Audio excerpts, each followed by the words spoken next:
The first book of the Bible isn't what most people think it is. And once you see how it's designed, the entire story changes.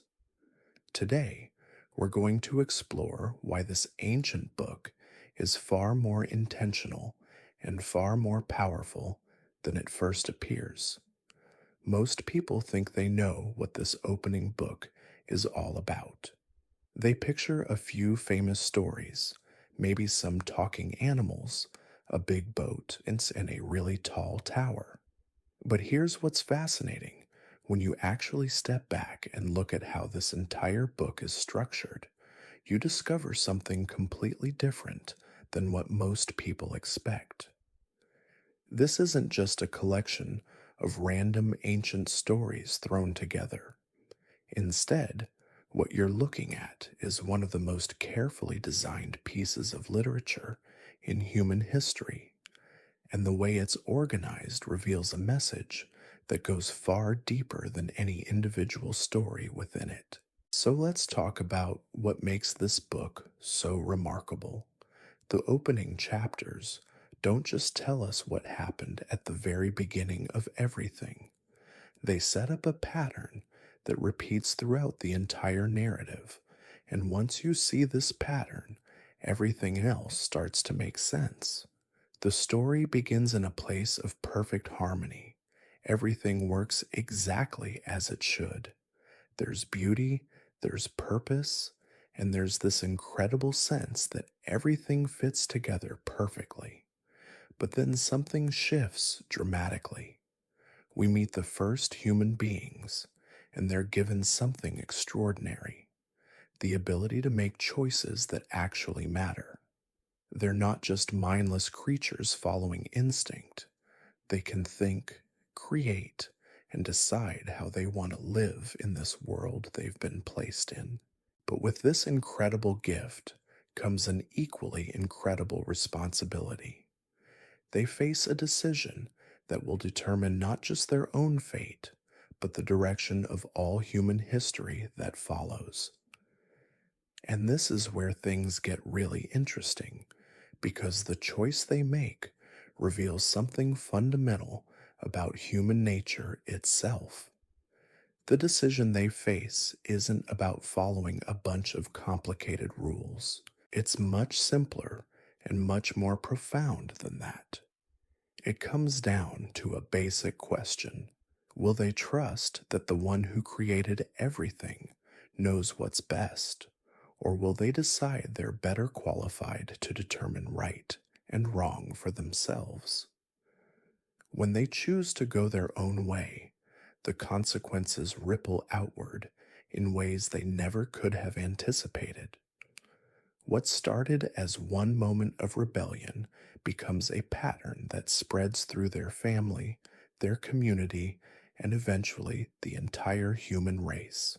The stories that follow show us just how creative humans can become when it comes to making destructive choices. We see jealousy leading to violence between brothers. We see pride and arrogance building toward catastrophe. We watch as entire civilizations spiral toward chaos because they've lost sight of what's truly good. But here's where the structure of this book becomes absolutely brilliant. Just when things seem hopeless, just when it appears that humanity is beyond saving, the narrative takes a dramatic turn. The focus shifts from the story of all humanity to the story of one specific family. This isn't just a random change of direction. It's the beginning of an answer to the crisis that the first part of the book has been building toward. This one family becomes the key to understanding how the whole human story might be turned around. And this brings us to the heart of what makes this book so powerful and enduring. It doesn't just diagnose the problem with human nature, it begins to reveal a solution that's been in the works from the very beginning. The very beginning.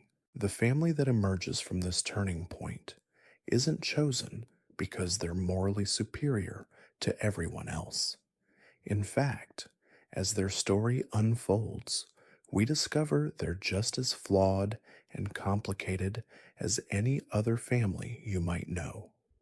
What makes them significant isn't their perfection, but the promise that's been made about their future. This promise is extraordinary in its scope. Through this one family line, every nation and people group on earth will somehow experience blessing and restoration. It's an audacious claim that seems almost impossible given what we've just witnessed in the earlier chapters. The man who receives this promise starts his journey in his 70s with no children and a wife who's unable to have kids. By any reasonable measure, this doesn't look like the beginning of a world changing dynasty. Yet he's asked to leave everything familiar behind and trust that this impossible promise will somehow come true. What follows is a series of stories that reveal just how messy and complicated real life can be, even when you're supposedly chosen for something great. This family lies to protect themselves. They fight over inheritance rights. They play favorites with their children. They make decisions based on fear rather than faith.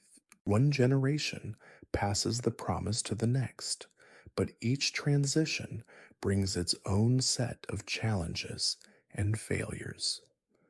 The son who inherits the promise repeats his father's mistakes.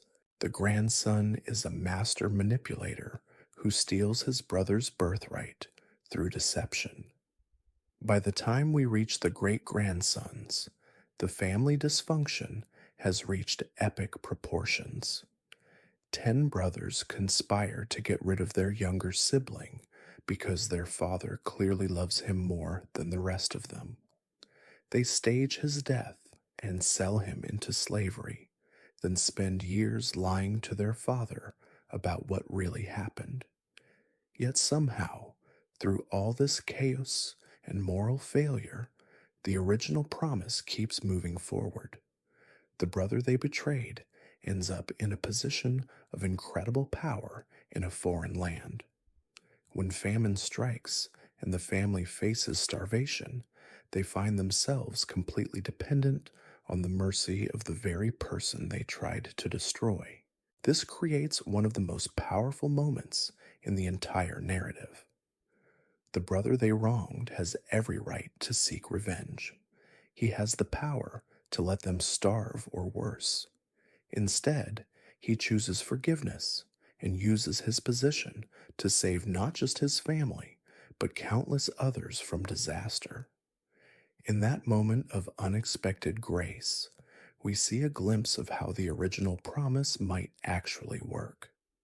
The pattern isn't about rewarding good behavior or punishing bad behavior in simple, predictable ways. Instead, it's about taking the worst human impulses and somehow transforming them into opportunities for redemption. This is what makes the book's structure so brilliant. The first section shows us the problem in all its devastating detail. The second section begins to reveal a solution that works not by avoiding human failure, but by working through it in ways that are completely unexpected. The closing words of the entire book capture this perfectly. The brother who was betrayed looks at his family and acknowledges the evil in what they did. But then he adds something remarkable. What you intended for harm, he says, has been turned into something that saved many lives. This isn't just the end of one family's story. It's the foundation for understanding how the entire human story might be redeemed, how the entire human story might be reamed. So when you look at this ancient text from 30,000 feet, what you discover is something far more sophisticated than most people realize. This isn't just a collection of moral lessons or historical accounts. It's a masterfully crafted narrative that diagnoses the deepest problems of human existence and then begins to reveal how those problems might actually be solved. The genius lies in how these two major sections work together. The first part shows us that when people try to determine good and evil for themselves, the results are consistently catastrophic. The second part introduces us to a family through whom the original vision of human flourishing might somehow be restored. What makes this so compelling is that the solution doesn't work by finding perfect people or avoiding human failure altogether. Instead, it works by taking our worst impulses and somehow transforming them into opportunities for unexpected grace and redemption. This pattern of turning intended harm into widespread salvation becomes the template for understanding how restoration might work on the largest possible scale, and that's exactly what the rest of this ancient library of books continues to explore. Whether you approach this text from a religious perspective or simply as a piece of world literature, there's no denying its profound insight into both human nature and the possibility of hope, even in our darkest moments. If this video helped you see the Bible as a single, meaningful story, consider subscribing to the channel to receive more videos like this, exploring the historical context and deeper meaning of the scriptures.